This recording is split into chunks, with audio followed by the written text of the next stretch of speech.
दिशाएं छाने लगा कुहासा, कुचली हुई दिशा से आने लगा धुआंसा। धुंधली हुई दिशाएं छाने लगा कुहासा, कुचली हुई शिखा से आने लगा धुआंसा। कोई मुझे बता दे क्या आज हो रहा है, मुंह को छिपा तिमिर में क्यों तेज सो रहा है। प्यारे स्वदेश के अंगार मांगता हूं, चढ़ती जवानियों का श्रृंगार मांगता हूं। नमस्कार, मेरा नाम है मोहित। मैं पन्नागर यूनिवर्सिटी का द्वितीय वर्ष का छात्र हूं। जैसा कि आप सभी जानते हैं कि आज 12 जनवरी है। 12 जनवरी यानी वो तारीख जब भारत रूपी जननी ने अपनी कोख से एक ऐसे महान व्यक्ति को जन्म दिया जिसने विश्व शांति और हिंदू धर्म की सनातनी संस्कृति का पूरे विश्व में प्रचार प्रसार किया, जिसका नाम था स्वामी विवेकानंद। स्वामी विवेकानंद का नाम जब कभी भी आता है तो हमारे जहन में एक ऐसे युवा सन्यासी का सदचित्र बनने लग जाता है जो ज्ञान का अथाह भंडार थे। स्वामी विवेकानंद इस भारत को अपना मंदिर मानते थे और इसकी मिट्टी को पूजते थे। स्वामी विवेकानंद ने आध्यात्म, धर्म, वैश्विक मूल्यों, नैतिक ज्ञान, शिक्षा और समाज का बहुत विस्तृत और गहरे आयामों से विश्लेषित किया है।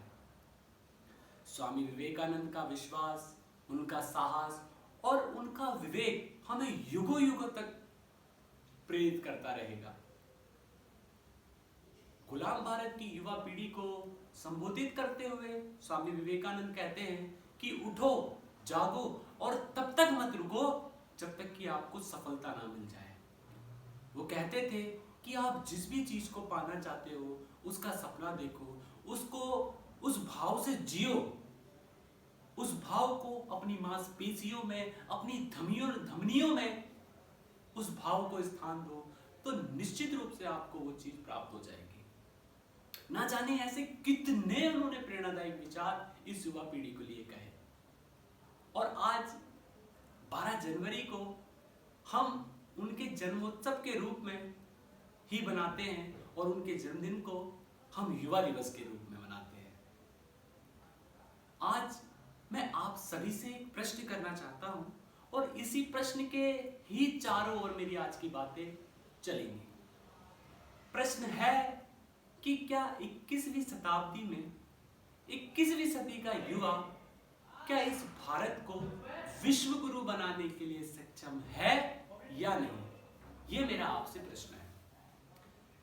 मैंने बहुत सारे लोगों को ये कहते हुए सुना है कि हमारे देश का युवा बड़ा सक्षम है, हमारा देश विश्व गुरु बनने वाला है। लेकिन मेरी अपनी क्या मानसिकता है वो आज मैं आपके बीच रख रहा हूं। कल जो युवा भारत का भाग्य का विधाता था, जिस युवा को इस संकीर्ण पड़े समाज में चेतनता लानी थी, जिस युवा को इस समाज की सांप्रदायिकता और जातिवाद की बेड़ियां तोड़नी थी, जिस युवा के कंधे पर जिम्मेदारियां थी बेहतर भविष्य की, आज वो युवा निष्क्रिय हो चुका है। कल जो युवा भारत के भाग्य का विधाता था, आज वो युवा भारत के दुर्भाग्य का कर्ता बन चुका है। कल जो युवा संसाधनों का संग्राहक हुआ करता था, आज वो युवा वस्तुओं का ग्राहक बन चुका है। कल जो युवा भारतीय संस्कृति का प्रचारक हुआ करता था, भारतीय संस्कृति का संरक्षक हुआ करता था, आज वो युवा पश्चिमी दर्शन से प्रभावित हो चुका है। आज वो मुक्तावाद की विलासिताओं में लिप्त है। अमल, तमाकू, भांग, मद्यमास से दूर ही रहने की जो ये छवि हमारे समाज की हुआ करती थी, आज वो युवा छवि कलंकित होने लगी है। हमारे देश का युवा इस नशे जैसी अवांछित बुराइयों को पकड़ने लगा है और हम ये कह देते हैं कि हमारे देश का युवा सक्षम है। मुझे ये बात बताते हुए बड़ी शर्म महसूस होती है कि हमारा देश एकमात्र ऐसा देश है जहां बीए, बीएससी, एमए, एमकॉम और इंजीनियरिंग पास किया हुआ छात्र आज भी सफाई कर्मचारी के पद के लिए आवेदन करता है। क्यों? क्योंकि हमारे युवाओं में कौशल नहीं है, हुनर नहीं है। और किसी भी देश की राष्ट्रीय आय तब बढ़ती है जब उस देश का नागरिक अत्यधिक कुशल होता है, हाई स्किल होता है और हाई स्किल जॉब्स करता है। लेकिन हमारे देश का नागरिक क्या करता है? हमारे देश का नागरिक ठुमके लगाता है, हमारे देश का नागरिक कच्चा बादाम पर रील्स बनाता है, हमारे देश का नागरिक टिकटॉकर बनना चाहता है। हमारे देश के नागरिकों को, हमारे देश के युवाओं को इनोवेशन से ज्यादा चिंता इस बात की है कि हमारा समाज में इंप्रेशन कैसा है। इनोवेशन से ज्यादा चिंता इंप्रेशन की है। अरे जिस देश के युवाओं का जन्म सागर पार करने के लिए हुआ था, आज वो टालियों पर उछल कूद कर रहे हैं। तब जरूरत है हमें इस युवा सन्यासी की, जो आज भी कन्याकुमारी के तट पर खड़े होकर ये कहने के लिए मजबूर है कि उत्तिष्ठत् जाग्रत प्राप्यवर निबोधत, उत्तिष्ठत् जाग्रत प्राप्यवर निबोधत, सुरस्य धारा निशिदा दृत्य दुर्गम पतस्तक्त वयो वदन्ति, पतस्तक्त वयो वदन्ति। आप कहते हैं कि हमारे देश का युवा सक्षम है, हमारा देश सक्षम है। मैं आपसे ये पूछना चाहता हूं, क्या सूरज बोल देने से अंधेरा चला जाता है? क्या सूरज लिख देने से रोशनी आ जाती है? ऐसा नहीं होता। मैं आपको यह एहसास दिलाना चाहता हूं कि अभी हम सक्षम नहीं हुए हैं। इस देश का युवा तब सक्षम बनेगा जब वो सुभाष चंद्र बोस, भगत सिंह, चंद्रशेखर आजाद, रानी लक्ष्मीबाई और स्वामी विवेकानंद के किरदार को अपने हृदय में रखना स्टार्ट कर देगा। तब इस देश का युवा सक्षम बनेगा। कहा जाता है कि हमारा देश विश्व का सबसे बड़ा लोकतांत्रिक देश है और किसी भी लोकतंत्र के लिए उसका चौथा स्तंभ, जी हाँ मीडिया, उसके लिए महत्वपूर्ण भूमिका निभाता है। और ऐसा कहा गया है कि एक सोया हुआ पत्रकार एक मरे हुए लोकतंत्र को जन्म देता है, और आज वही हमारे देश में हो रहा है। अशिक्षा, स्वास्थ्य, गरीबी, भूखमरी, सुरक्षा, तकनीक, अर्थव्यवस्था, बेरोजगारी जैसे मुद्दे पर तो हमारे देश में बात ही नहीं होती। अरे जिस देश में जज चंद पैसों के लिए अपना ईमान बेच देता है, जहां बेकसूर गरीब इंसान को अपराधी घोषित कर दिया जाता है, जिस देश को भ्रष्टाचार की दीमक आज भी खा रही हो, उस देश को हम सक्षम बोल देते हैं। कोई भी देश विश्वगुरु तब बन सकता है जब उस देश की संस्कृति जिंदा हो, उस देश की भाषा जिंदा हो। लेकिन इस भारत माता की माथे की बिंदी, वो राष्ट्रभाषा हिंदी भी फुटपाथ पर भीख मांगती है। इस देश का युवा इस भारत को, इस आर्यवर्त को, इस हिंदुस्तान को विश्वगुरु नहीं, इसे इंडिया बनाना चाहता है। जहां शिक्षक अपने ज्ञान की बोली लगाते हो, जहां गुरु शिष्य की परंपरा कलंकित होती हो, जहां शिक्षा अपने मूल्यों को खोकर बाजार बनती जा रही हो, उस देश को हम कह देते हैं कि ये विश्वगुरु बनने लायक है। यूनिसेफ की एक रिपोर्ट के अनुसार हमारे देश में सबसे ज्यादा बाल वधुएं हैं, सबसे ज्यादा बाल वधुएं हमारे भारत देश में है। 18 से लेकर 29 वर्ष के हमारे देश में युवा वोटर 25% है, लेकिन हमारे देश की राजनीतिक पार्टियों के लिए 25% युवा वोटर से ज्यादा महत्व 15% मुस्लिम वोट बैंक रखता है। युवा वोट बैंक का महत्व नहीं है जितना कि मुस्लिम वोट बैंक का है, दलित वोट बैंक का है, या किसी अन्य जाति के वोट बैंक का है।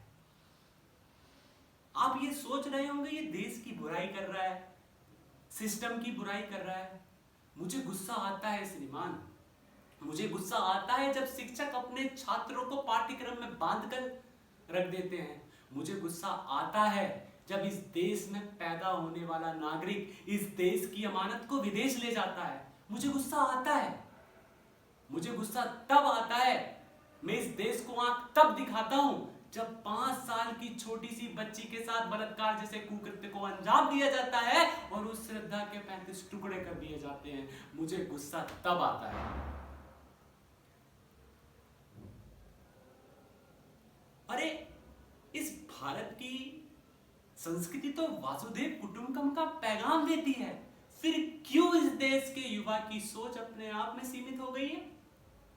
इस देश के युवा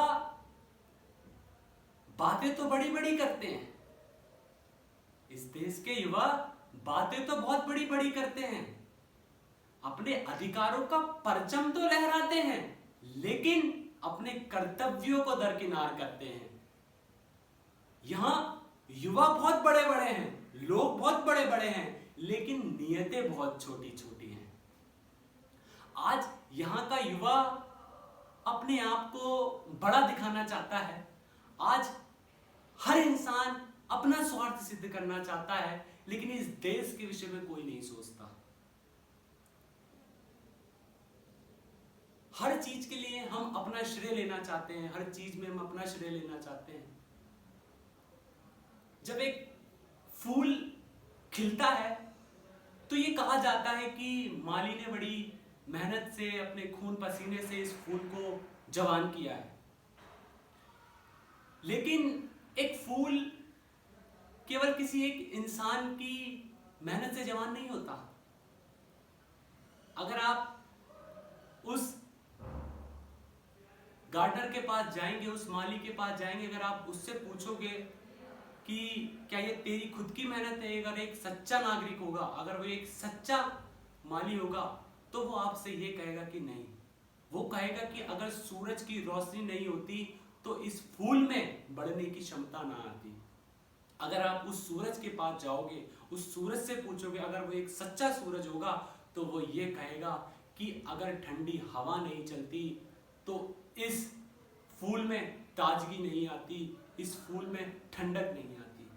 अगर आप उस ठंडी हवा के पास जाओगे, अगर एक सच्ची ठंडी हवा है, तो वो आपसे कहेगी कि अगर इस जमीन ने इस बीज को खुद मरकर इसे पानी नहीं दिया होता तो ये फूल आज फूल ना होता।